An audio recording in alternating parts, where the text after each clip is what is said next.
Praise the Lord.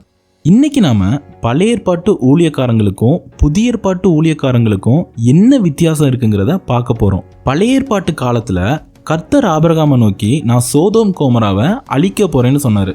அதுக்கு Abraham அந்த தேசத்துக்காக பரிந்து பேசல, அந்த தேசத்தை நீர் அழிக்க கூடாதுன்னு சொல்லல. அந்த தேசத்துல நீதிமான்கள் இருப்பாங்களே, அந்த துன்மார்க்கரோட சேர்த்து நீதிமான்களையும் அழித்து விடுவீரோன்னு சொல்லி நீதிமான்களுக்காக பரிந்து பேசினாரு. அவர் இந்த இடத்துல தேசத்துக்காக பரிந்து பேசல, நீதிமான்களுக்காக பரிந்து பேசினாரு.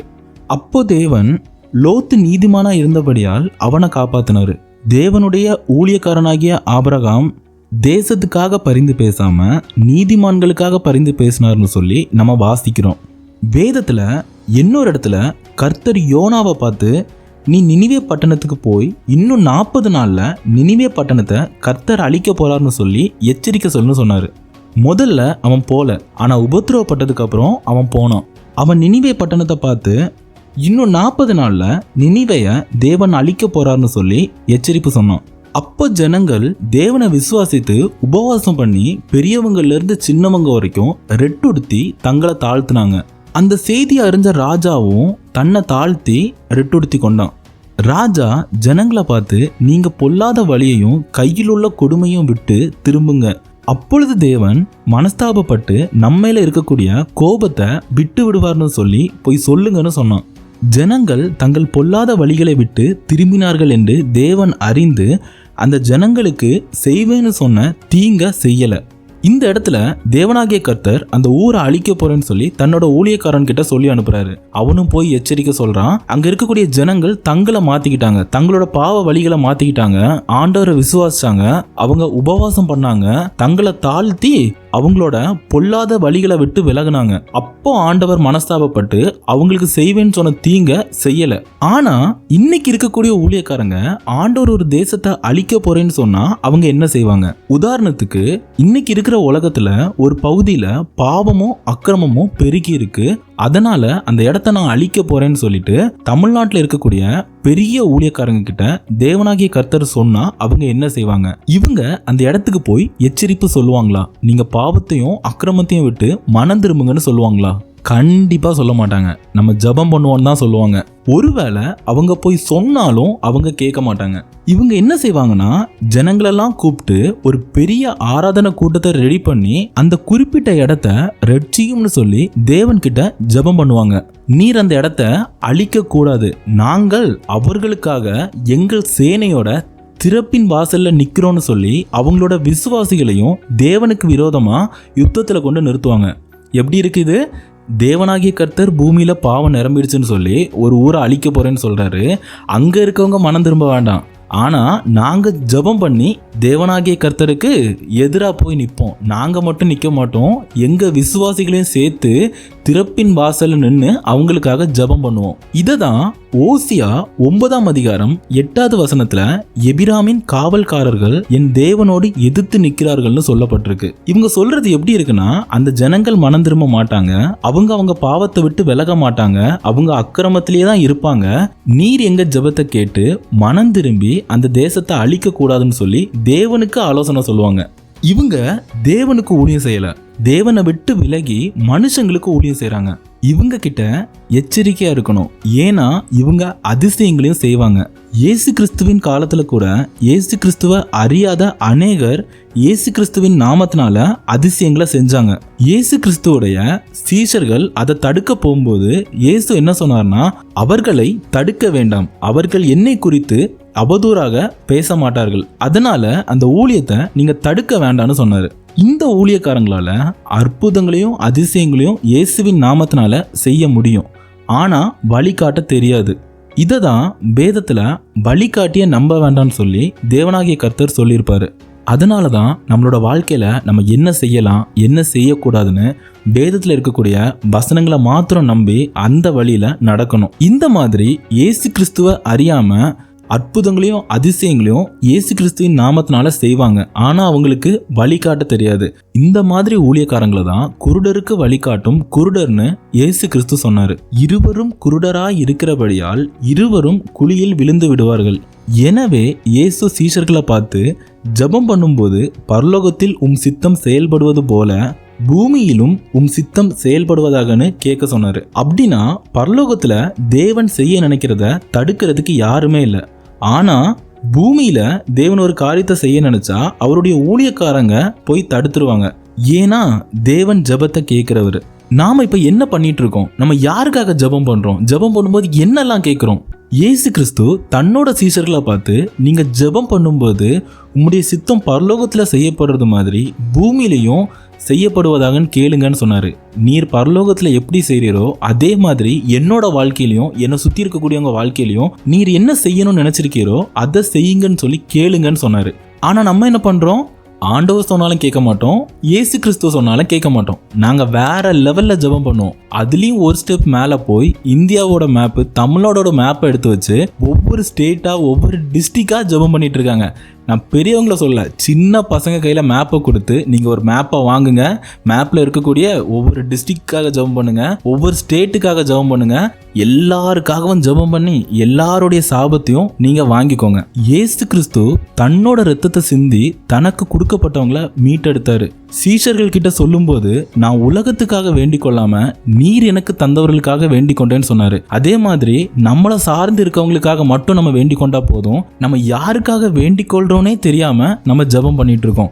தேவனாகிய கர்த்தர் இந்த உலகத்துல ஒரு காரியத்தை செய்யணும்னு நினைக்கும் போது அவருக்கு எதிராக போய் ஜெபம் பண்ணிட்டு போய் நிக்கிறோம். நீர் அவங்கள ஆசீர்வதிச்சே தீரணும்னு சொல்லிட்டு அவரை அழிக்கணும்னு வச்சிருப்பாரு. நம்ம அவனை போய் காப்பாற்ற போய் நிற்கிறோம். இதுதான் பழைய ஏற்பாட்டு ஊழியக்காரங்களுக்கும் புதிய ஏற்பாட்டில் இருக்கக்கூடிய ஊழியக்காரங்களுக்கும் இருக்கக்கூடிய வித்தியாசம். பழைய ஏற்பாட்டு ஊழியக்காரங்க என்ன செஞ்சாங்க? நீதிமான்களுக்காக பரிந்து பேசினாங்க, நீதிமான்களுக்காக தேவன் கிட்ட போய் முறையிட்டாங்க. அவங்க செஞ்ச தப்புல இருந்து அவங்கள மனம் திரும்ப வச்சாங்க. தேவனாகிய கர்த்தர் ஒரு இடத்த அழிப்பேன்னு சொல்லும்போது அங்கே போய் எச்சரிப்பு சொன்னாங்க.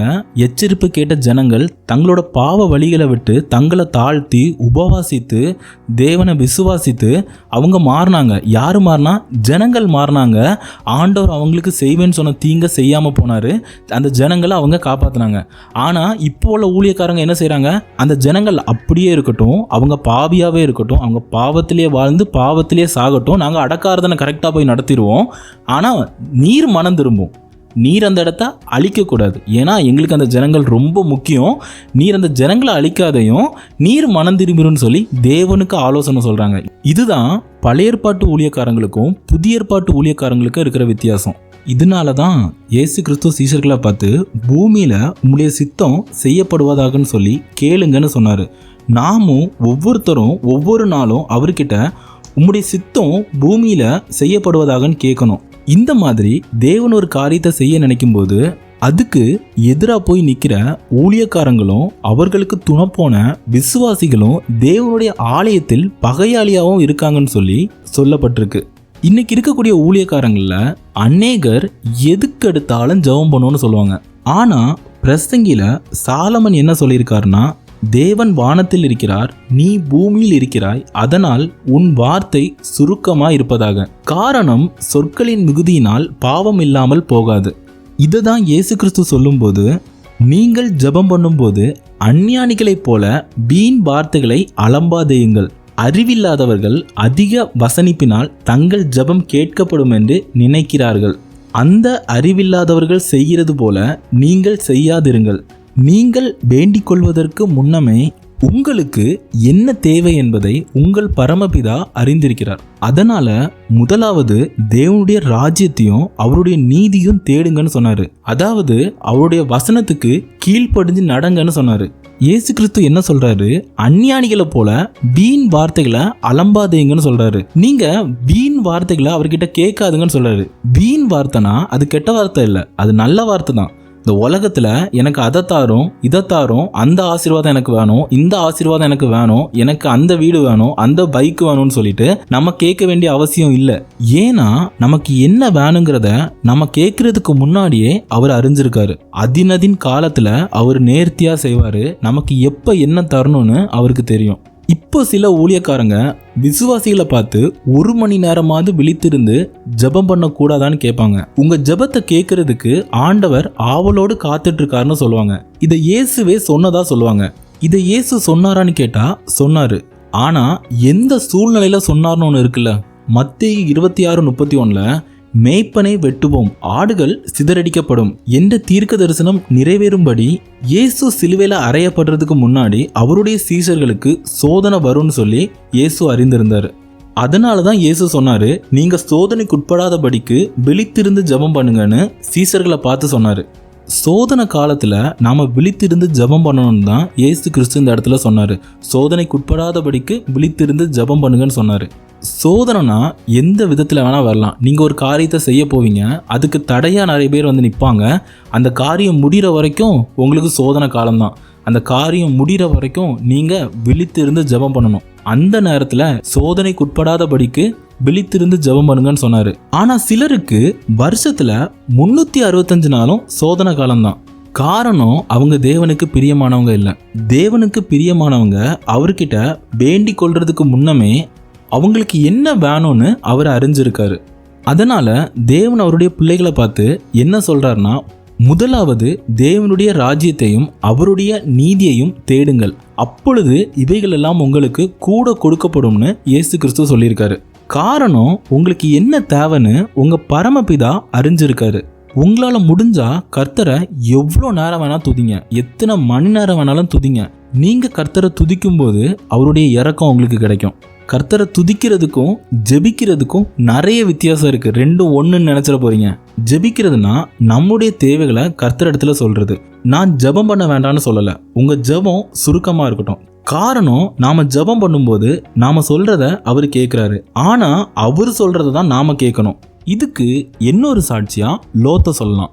லோத்து ஆபிரகாம் கிட்ட இருந்து நீதி நியாயங்களை கற்றுக்கொண்டான். அவன் சோதோம் கோமரால போய் குடியிருந்தான். அவன் சோதோம் கோமரால குடியிருக்கும் போது சோதோம் கோமராவை அழிக்கிறதுக்காக கர்த்தர் 2 மனுஷரை சோதோம் கோமராக்கு அனுப்புறாரு. அப்படி போகும்போது லோத்து சோதோம் கோமராவோட வாசல்ல உட்கார்ந்துருக்கான். ஆண்டவன்மார்களே, நீங்க என்னோட வீட்டுக்கு வாங்க, கால்களை கழுவிட்டு ஆகாரம் புசிச்சுட்டு என் வீட்டுல ஒரு நாள் தங்கிட்டு அடுத்த நாள் காலையில நீங்க இங்க இருந்து கடந்து போலான்னு சொன்னான். ஏன் அவன் அப்படி சொன்னான்னா, சோதோம் கோமரோட பாவம் மிகுதியா இருந்துச்சு. அப்ப அந்த மனுஷர் சொல்றாங்க, நாங்க வீதிகள்ல தங்குறோம்னு சொல்றாங்க. அப்ப லோத்து அவங்கள வருந்தி அவங்க வீட்டுக்கு கூட்டிட்டு போறான். அவங்க கால்களை கழுவ தண்ணி கொடுத்து அவங்களுக்கு அப்பம் சுட்டு கொடுத்து அவங்க தங்குறதுக்கு இடத்தை தயார் பண்றான். அந்த நேரத்துல சோதோம் கோமராவோட மக்கள் லோத்தோட வீட்டுக்கு முன்னாடி வந்து, உன் வீட்டுக்கு வந்திருக்க 2 பேரையும் வெளியே அனுப்புன்னு சொல்லி பாவம் செய்ய தயாரா இருந்தாங்க. ஆனா லோத்து அவங்க கிட்ட, எனக்கு 2 குமாரத்திகள் இருக்காங்க, நீங்க அவங்கள என்ன வேணா பண்ணிக்கோங்கன்னு சொல்றான். அப்போ அந்த 2 மனுஷரும் லோத்தை வீட்டுக்குள்ள கூப்பிட்டு கதவை பூட்டி வெளியே நிக்கிறவங்களுக்கு குருட்டாட்டத்தை உண்டாக்குனாங்கன்னு சொல்லி நம்ம வேதத்துல வாசிக்கிறோம். அதுக்கப்புறம் என்ன பண்ணாங்க, அவங்க லோத்தையும் அவங்க குடும்பத்தாரையும் சமவெளிக்கு கொண்டு விட்டுட்டு மலைகளுக்கு ஓடிப்போங்கன்னு சொல்றாங்க. அந்த நேரத்துல நாம எல்லாரும் ஜெபம் பண்ற மாதிரி லோத்தும் ஒரு ஜெபம் பண்றாரு. அந்த மலை வரைக்கும் என்னால போக முடியாது, பக்கத்துல இருக்கக்கூடிய கிராமத்துக்கு நான் போறேன்னு கேட்கிறாரு. கேட்கும்போது அவங்களும் சரி போங்கன்னு சொல்றாங்க. அப்போ கர்த்தர் சோதோம் கோமராவை அழிக்கிறாரு. அப்ப லோத்தோட மனைவி திரும்பி பார்த்து உப்பு தூணாரா. இங்க இருக்கக்கூடிய அநேக ஊழியக்காரங்க லோத்தோட மனைவிக்கு பொருளாசை இருந்துச்சு. அவ சோதோம்ல இருந்த செல்வங்களை பார்த்தா, அவளுடைய உடைமைகளை பார்த்தா, அதனால திரும்பி பார்த்து உப்பு தூணானான்னு சொல்றத நீங்க கேட்டிருப்பீங்க. இந்த இடத்துல சோதோம் கோமரால இருந்து லோத்தோட குடும்பத்தை மட்டும் கர்த்தர் ஏன் காப்பாத்தினாரு? ஏன்னா அவன் நீதி நியாயங்களை கற்றிருந்தான், அதை செய்யறதுக்கு தயாரா இருந்தான். இப்போ ஆபிரகாமோட காரியத்துல பார்க்கும்போது ஆபிரகாமுடைய வீட்டுக்கு 3 பேர் வராங்க. அவன் கூடார வாசல்ல உட்கார்ந்து இருந்தான். யாராவது உதவி கேட்டு வந்தா செய்யறதுக்கு தயாரா இருந்தான். அதே மாதிரி தான் லோத்தும் சோதோம் கோமராவோட வாசல்கள்ல உட்கார்ந்து இருந்தான். சோதோம் கோமரால பாவம் மிகுதியா இருக்குன்னு லோத்துக்கு தெரியும். யாராவது வந்தாங்கன்னா அவங்களுக்கு உதவி செய்ய தயாரா இருந்தான். இதை தான் இயேசு கிறிஸ்து சொல்லும் போது விழித்திருங்கன்னு சொன்னாரு. விழித்திருங்கன்னா தூங்காம இருங்கன்னா அர்த்தம் இல்ல. இங்க அநேக ஊழியக்காரங்க நீங்க ராத்திரியும் பகலும் ஜெபம் பண்ணிட்டே இருங்க, ஆண்டவர் உங்களை சந்திக்க வரும்போது நீங்க ஜெபம் பண்ணிட்டு இருந்தீங்கன்னா ஆண்டவர் உங்களை எடுத்துட்டு போயிடுவாருன்னு சொல்லுவாங்க. ஆனா விழித்திருங்கன்னா நன்மை செய்ய திராணி இருக்கும் போது அதை செய்யத்தக்கவருக்கு செய்யறதுக்கு நம்ம விழித்திருக்கணும். நமக்கு நன்மை செய்ய ஒரு சந்தர்ப்பம் கிடைக்கும் போது அதை செய்யறதுக்கு தயாரா இருக்கணும். இந்த இடத்துல லோத்தும் சரி ஆபிரகாமும் சரி விழித்திருந்திருப்பாங்க. அவங்களுக்கு நன்மை செய்யறது சந்தர்ப்பம் கிடைக்கும் போது அவங்க அதை மிஸ் பண்ணல. லோத்து செஞ்ச நீதிகளை பார்க்கலாம். லோத்து அவங்கள வீட்டுக்கு கூட்டிட்டு போய் கால்கள் கழுவ தண்ணி கொடுத்தான், சாப்பிட அப்பம் சுட்டு கொடுத்தான், அவங்க தங்குறதுக்கு ஆயத்தம் பண்ணான். இது எல்லாமே நீதிகள். ஏன்னா இயேசு கிறிஸ்து நியாயந்தி இருக்கும்போது இந்த நீதிகளை தான் கேட்பாரு. நான் பசியா இருந்தேன், நான் தாகமா இருந்தேன், நான் அந்நியனா இருந்தேன் தான் கேட்க போறாரு.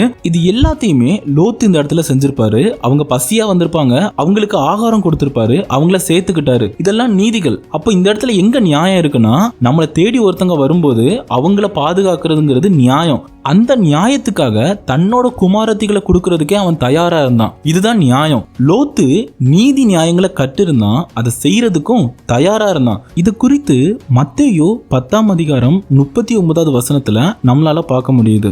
நீதி நியாயங்களை லோத்து ஆபிரகாம் கிட்ட இருந்து கத்துக்கிட்டனாலதான் அவனால இந்த இடத்துல செய்ய முடிஞ்சது. நீதி நியாயங்கள்னாலதான் அவன் காப்பாற்றப்பட்டான். அவன் ஜெபத்தினால காப்பாற்றப்படல. ஒருவேளை அவன் அந்த நீதி நியாயங்களை செய்யாம இருந்திருந்தானா அவனும் அந்த அக்கினியிலேயே அழிஞ்சு போயிருப்பான். லோத்தோட மனைவி எந்த நீதியும் செய்யல. அவ வந்தவங்களுக்கு அப்பம் சுட்டு கொடுக்கல, லோத்து தான் வந்தவங்களுக்கு அப்பம் சுட்டு கொடுத்தான்.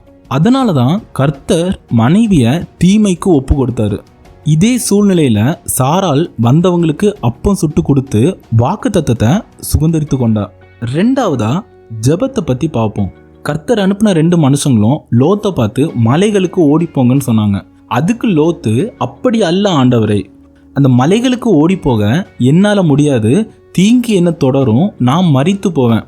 அதனால இந்த சின்ன ஊராகிய சோவாருக்கு நான் போறேன்னு ஜெபம் பண்ணான். தேவன் ஜெபத்தை கேட்கிறவர் தான், அதனால அவங்கள போன்னு சொல்லிட்டாரு. கர்த்தர் அவனுக்கு வைத்திருந்த மேன்மைய அவன் ஜெபம் பண்ணி கெடுத்து போட்டான். அவனுடைய ஜெபம் பாவமா மாறுச்சு. சங்கீதம் 109:7வது வசனத்துல இதை நம்மளால பார்க்க முடியும். ஒரு அசுத்தமான சந்ததிக்கு தகப்பனானான். அவன் ஜெபம் பண்ணாம கர்த்தருடைய வார்த்தைக்கு கீழ்ப்படிந்து அந்த மலைகளுக்கு ஓடி போயிருந்தானா அவர் அந்த சோவார் ஊரையும் சேர்த்து அழிச்சிருந்திருப்பாரு. அவன் மலையில இருந்து திரும்பி வந்து பார்க்கும்போது அந்த பட்டணத்துல யாரும் உயிரோட இருந்திருக்க மாட்டாங்க. அந்த பட்டணம் அவனோட தான் மாறி இருக்கும். பக்கத்து ஊர்ல இருந்து தான் மகள்களுக்கு திருமணம் செஞ்சு வச்சிருக்கலாம். ஆனா தேவனுடைய வார்த்தைக்கு கீழ்ப்படியாம ஒரு சின்ன ஊரை காப்பாற்ற போய் மலைக்கு துரத்தப்பட்டு ஒரு குகையில வாழ்ந்து ஒரு அசுத்தமான சந்ததிக்கு தகப்பானானா. கர்த்தர் ஒரு காரியத்தை செய்ய நினைக்கும் போது நம்மளுடைய ஜெபத்தினால ஒரு சில காலம் நம்மளால தடுக்க முடியும். ஆனா கர்த்தர் சொன்னதுதான் நடக்கும். லோத்தோட காரியத்துல கூட கர்த்தர் மலைகளுக்கு ஓடிப்போன்னு சொன்னாரு. அவன் அப்போ ஓடி போல, எந்த ஊரை காப்பாற்ற போனானோ அந்த ஊருக்காரங்க துரத்தும் போது அதே மலைக்கு அவன் திருப்பி ஓடி போனான். கர்த்தர் சொல்லும் போதே அவன் போயிருந்தானா அது அவனுக்கு மேன்மையா இருந்திருக்கும். அவன் அதுக்கு கீழ்ப்படியல, ஆனாலும் அதே மலைக்கு தான் அவன் திரும்பவும் ஓடி போனான். ஆனா ஒரு அசுத்தமான சந்ததிக்கு தகப்பனானான். இங்க இருக்கக்கூடிய அநேக விசுவாசிகளுக்கு கர்த்தருடைய நீதி நியாயங்கள் என்னங்கிறதே தெரியல. எதுக்கு எடுத்தாலும் ஜெபம் பண்ணா போதும்னு நினைக்கிறாங்க. ஜெபத்தினால யாருக்கும் எந்த ரெட்சிப்போ மீட்போ எதுவுமே வரப்போறதில்ல. நீதி நியாயங்களை கற்றுக்கொள்ளாம இருந்தீங்கன்னா கர்த்தர் உங்களுக்காக வச்சிருக்கத ஒரு நாளும் பெற்றுக்கொள்ள முடியாது. தேவனுடைய வார்த்தை என்னங்கிறது இங்க இருக்கக்கூடிய அநேக விசுவாசிகளுக்கு தெரியல. அதுக்கு காரணம் தேவனுடைய நீதி நியாயங்களை இங்க இருக்கக்கூடிய அநேக ஊழியக்காரங்க போதிக்கிறதே இல்லை. நாம பார்க்கக்கூடிய அநேக ஊழியக்காரங்க வெறும் ஆசீர்வாதத்தை பத்தி மட்டும்தான் பேசிட்டு இருக்காங்க. அப்படி இல்லையா, ஒரு சாட்சியின் வழியை எடுத்து வச்சு அதில் உள்ள கதையை எடுத்து பேசுவாங்க. நீதி நியாயங்களை பேச மாட்டாங்க. ஆனா ஆபிரகாம் என்ன செய்வாரு, தன்னோட பிள்ளைகளுக்கும் தனக்கு பின்வரும் வீட்டாருக்கும் நீதியையும் நியாயங்களையும் செய்து கர்த்தருடைய வழியில நடவுங்கன்னு சொல்லி கட்டளை இடுவாராம். அதனாலதான் கர்த்தர் ஆபிரகாமை நோக்கி அவன் என்னோட சிநேகிதன்னு சொன்னாரு. இன்னைக்கு இருக்கக்கூடிய எத்தனை ஊழியக்காரங்க கர்த்தருடைய நீதி நியாயங்களை பேசுறதுக்கு தயாரா இருக்காங்க. நீங்க எடுத்து பாருங்க, ஆசீர்வாதம் ஆசீர்வாதம் ஆசீர்வாதம். ஆண்டவர் உங்களை விடுதலையாக்குவார், ஆண்டவர் உங்களை ஆசீர்வதிப்பார், ஆண்டவர் உங்களை உயர்த்துவார், ஆண்டவர் உங்களுடைய தடைகளை உடைப்பார். ஆனா நீதி நியாயங்கள் இங்க யாருக்கும் தேவையில்ல. ஆண்டவர் நீதிகளை குறித்து சொன்னாரு, நியாயங்களை குறித்து சொன்னாரு, நீதிகளை எப்படி செய்யணும்னு சொன்னாரு, நியாயங்களை எப்படி நடப்பிக்கணும்னு சொன்னாரு. அதெல்லாம் இங்க யாரும் பேச மாட்டாங்க. ஒரு ஆசீர்வாதம் மட்டும் மனுஷனுக்கு போதுமான்னு கேட்டா இந்த உலகத்துக்கு ஆசீர்வாதம் மட்டும் ஒரு மனுஷனுக்கு போதும். உலகத்துல ஆசீர்வாதமா சம்பூர்ணமா வாழ்ந்துட்டு இந்த உலகத்தை முடிச்சுட்டு போகும்போது அப்படியே நரகத்துக்கு போயிடலாம். இந்த உலகத்தோட ஆசீர்வாதம் மட்டும்தான் உங்களுக்கு வேணும்னா உங்களுக்கு வேதாகமே தேவை இல்லையே. இயேசு கிறிஸ்துக்கிட்டே போய் சாத்தான் இந்த உலகத்தையும் நான் உங்களுக்கு தாரேன்னு சொன்னான். உங்களுக்கு இந்த உலக ஆசீர்வாதம் மட்டும்தான் வேணும்னா அதுக்கு எதுக்கு உங்களுக்கு வேதாகமோ? ஆண்டவர் உங்களை பார்த்து சிநேகிதன்லாம் கூப்பிட மாட்டாரு, அக்கிரம செய்கைக்காரன்னு சொல்லுவாரு. ஏன் அக்கிரம செய்கைக்காரன்னா, நீங்க அவருடைய ஜனங்களுக்கு நீதி நியாயங்களை கற்றுக் கொடுக்கல. உங்க வேலை என்னங்கிறதையே மறந்து மனுஷரை திருப்திப்படுத்துறதுக்காக வெறும் ஆசீர்வாதங்களை மட்டும் பேசுறீங்க. போதுமா? ஆசீர்வாதம் மட்டும் போதுமா ஒரு மனுஷனோட வாழ்க்கைக்கு? அந்த மனுஷன் திருந்தவே வேண்டாமா? அவன் ஒரு தப்பு பண்றானா போய் ஜெபம் பண்ணுங்க. அவன் ஒரு அக்கிரமம் பண்றானா போய் ஜெபம் பண்ணுங்க. ஒரு குழந்தை பிறந்து வளர்ந்து தப்பு எது கரெக்ட் எதுன்னு கத்துக்கிட்டு இந்த உலகத்துல வாழ்றதுக்கு தேவனுடைய நீதி நியாயங்களை சொல்லி கொடுக்கறதுக்கு எத்தனை பேர் தயாரா இருக்காங்க? வாழ்நாள் ஃபுல்லா ஜெபம் பண்ணுங்க. நீங்க ஜெபம் பண்ணி உலக ஆசீர்வாதத்தை வாங்கிக்கோங்க. கடைசியில நீங்க முடியும் போது நாங்க உங்களுக்கு அடக்க ஆராதனை நடத்தி பக்காவா பார்சல் பண்ணிடுவோம். கல்லறைய 2 அடியில கெட்டவா இல்ல 4 அடியில கெட்டவான்னு சொல்லி அதுக்கு கூட ஜெபம் தான் பண்ணுவாங்க. ஒரு மனுஷனை ஜெபம் எந்த விதத்திலையும் காப்பாத்தாது. உங்களுக்கு ஒரு சோதனை வரும்போது சோதனைக்கு உட்படாதபடி நீ ஜெபம் பண்ணலாம். ஆனா தேவனாகிய கர்த்தர் ஒரு காரியத்தை உங்க வாழ்க்கையில செய்ய நினைக்கும் போது, இல்ல எனக்கு அது வேண்டாம், நான் இதை தான் செய்வேனா, அது உங்களை கண்டிப்பா நஷ்டப்படுத்த தான் செய்யும். நீங்க எவ்வளோ பெரிய ஜெப வீரரா வேணா இருந்துட்டு போங்க, எவ்வளோ பெரிய டீமை வேணா வச்சுக்கோங்க, ஆண்டவர் செய்ய நினைக்கிற காரியத்துக்கு நீங்க தடையா நின்னீங்கன்னா நீங்களும் அழிஞ்சு அதுக்கு எதிராக கொண்டு விடுறவங்களையும் அழிக்க தான் செய்வீங்களே தவிர யாரையும் நீங்க ரட்சிக்க போறது இல்லை. இன்னைக்கு நாம ஜெபத்தை பத்தி நிறைய காரியங்கள் பேசணும்.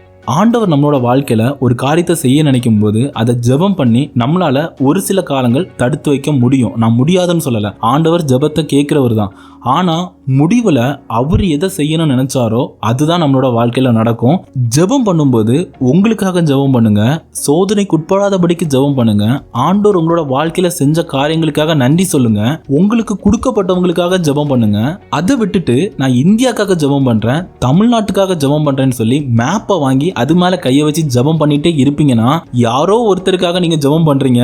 அவங்க அக்கிரமம் பண்ணுவாங்க, தப்பு பண்ணுவாங்க, ஆண்டவர் அந்த இடத்த அழிக்கணும்னு நினைப்பாரு. நீங்க ஜெபம் பண்ணி உங்க ஆத்மாவை இழந்து போயிடாதுங்க. தேவனாகிய கர்த்தரும் சரி, கர்த்தராகிய இயேசு கிறிஸ்துவும் சரி, எந்த இடத்துலயும் உலகத்துக்காக வேண்டிக் கொள்ளுங்கன்னு சொல்லல. இயேசு கிறிஸ்து சொல்லும் போது நான் உலகத்துக்காக வேண்டிக் கொள்ளாமல் நீர் எனக்கு தந்தவர்களுக்காக வேண்டிக் கொண்டேன்னு சொல்லி தன்னோட சீசர்களை பார்த்து சொன்னாரு. நீங்களும் உலகத்துக்காக வேண்டிக் கொள்ளாதுங்க, உங்களுக்கு தரப்பட்டவங்களுக்காக வேண்டிக் கொள்ளுங்கன்னு சொன்னாரு. நாமளும் நம்மளோட வாழ்க்கையில நம்ம கூட இருக்கவங்களுக்காக, ஆண்டவர் நமக்கு தந்தவங்களுக்காக வேண்டிக் கொள்ளலாம், நம்மளுடைய குடும்பத்துக்காக நம்ம வேண்டிக் கொள்ளலாம். அதை விட்டுட்டு உலகத்துக்காக வேண்டிக் கொள்ளாதீங்க. ஏன்னா இயேசு கிறிஸ்து உலகத்துக்காக வேண்டிக் கொள்ளல, தனக்கு தந்தவர்களுக்காக வேண்டிக் கொண்டாரு. அவங்களை காப்பாத்துறதுக்காக தன்னோட ரத்தத்தை சிலுவையில சிந்தி தன்னோட ஜீவனை கொடுத்தாரு. நீங்க உலகத்துக்காக ஜெபம் பண்ணி யாருக்காக உங்க ஜீவனை கொடுக்க போறீங்க? அவர் தேவ குமாரன். நீங்க யாரு உலகத்துக்காக ஜெபம் பண்றதுக்கு?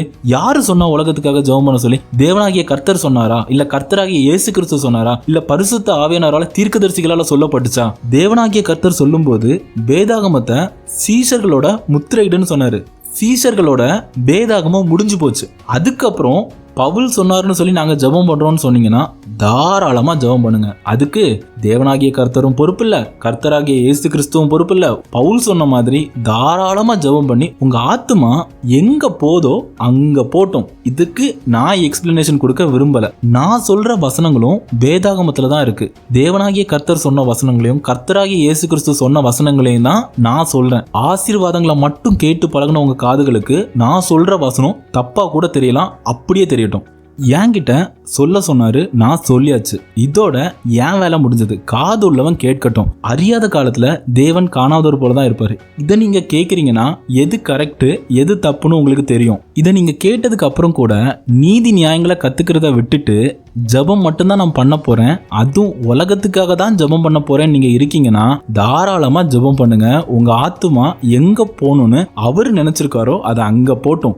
இங்க அநேகர் தேவன் எனக்கு வாக்குத்தத்தம் பண்ணது என்னோட வாழ்க்கையில நிறைவேறலன்னு சொல்றீங்கல்ல. தேவனுடைய நீதி நியாயங்களை கற்றுக்கொள்ளுங்க. ஆசீர்வாதத்தை மட்டும் கற்றுக்கொண்டு பிரயோஜனம் இல்ல, தேவனுடைய நீதி நியாயங்களை ஃபர்ஸ்ட் கத்துக்கோங்க. அதுக்கப்புறம் நிறைவேறதா இல்லையாங்கிறத பாருங்க. கர்த்தராகிய இயேசு கிறிஸ்துவின் நாமத்தினால உங்களை வாழ்த்துறேன். ஆமேன்.